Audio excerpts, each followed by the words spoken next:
ನೋಡ್ರಿ, ಇವತ್ತ ನಾವು ಗಣಿತ ವಿಷಯದ ಆಕೃತಿಗಳೊಂದಿಗೆ ಪಯಣ, ಆಕೃತಿಗಳ ಬಗ್ಗೆ ತಿಳಿದುಕೊಳ್ಳೋಣ. ಈಗ ಇದಕ್ಕೆ ಮೊದಲ ಚೌಕ ಅಂತ ಕರೀತಾರ. ಆಮ್ಯಾಗ ಎರಡನೇ ಆಕೃತಿ ಆ ಚೌಕಕ್ಕಿಂತ ಸ್ವಲ್ಪ ಉದ್ದವಾಗಿರ್ತಕ್ಕಂಥ ಆಕೃತಿ ಅದ, ಇದು ಆಯತ ಅಂತ. ಆಮ್ಯಾಗ ಇದು ಮೂರನೇ ಒಂದು ಆಕೃತಿ, ಇದು ರೌಂಡ್ ಆಗ್ಯದ ನೋಡ್ರಿ, ಗೋಲಾಕಾರ, ಇದು ವೃತ್ತ. ಆಮ್ಯಾಗ ಇದು ನಾಲ್ಕನೇ ಒಂದು ಆಕೃತಿ, ಇದು ತ್ರಿಭುಜ. ಈಗ ನೀವು ಮಾಡಬೇಕಾದದ್ದು ಇಷ್ಟೇ, ಒಬ್ಬರು ವಿದ್ಯಾರ್ಥಿಗಳು ಯಾರಾದರೂ ನಾ ಹೇಳ್ತೀನಿ, ಅವ್ರು ಬರ್ಬೇಕು, ಬಂದು ಫಸ್ಟಿಗೆ ನಿಮ್ಮ ಹೆಸರು ಹೇಳ್ಬೇಕು. ನನ್ನ ಹೆಸರು ಸಲೀಂ ಅಂತ ಹೇಳಿ. ಈಗ ಯಾವ್ದಿದು ಆಕೃತಿ? ಚೌಕ ಅಂತ ಹೇಳ್ಬೇಕು. ಎರಡನೇ ಆಕೃತಿಗೆ ಜಿಗಿಬೇಕು,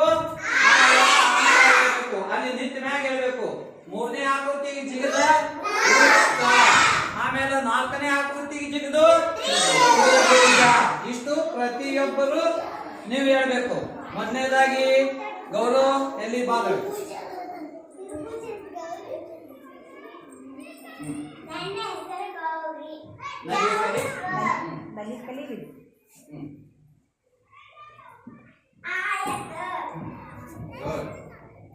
ಚಪ್ಪಾಳೆ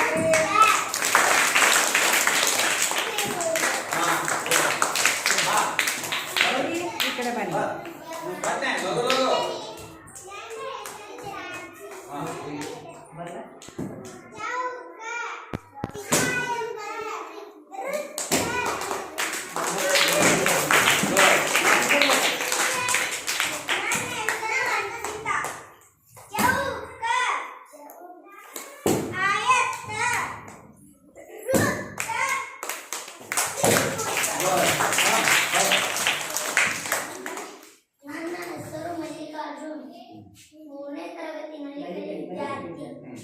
ಚೌಕ,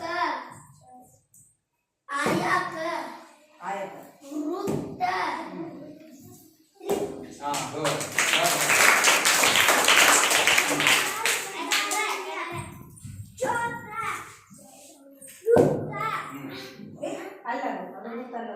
ತಪ್ಪ ಯಾವ್ದೇವ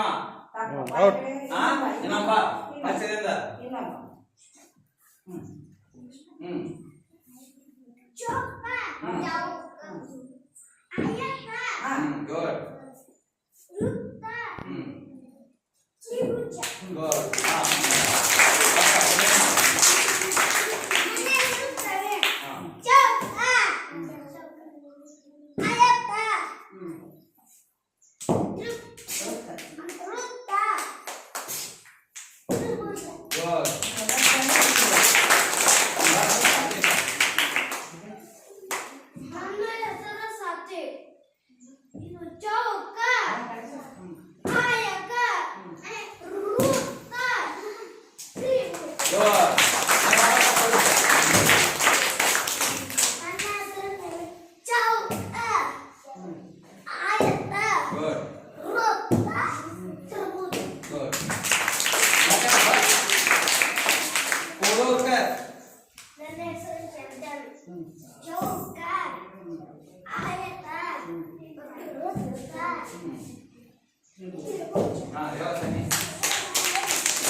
ಒಂದು ಕಾಲ ಜಿಗಿ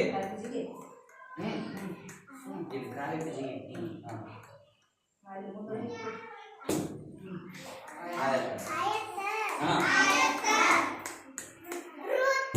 ಗುಡ್.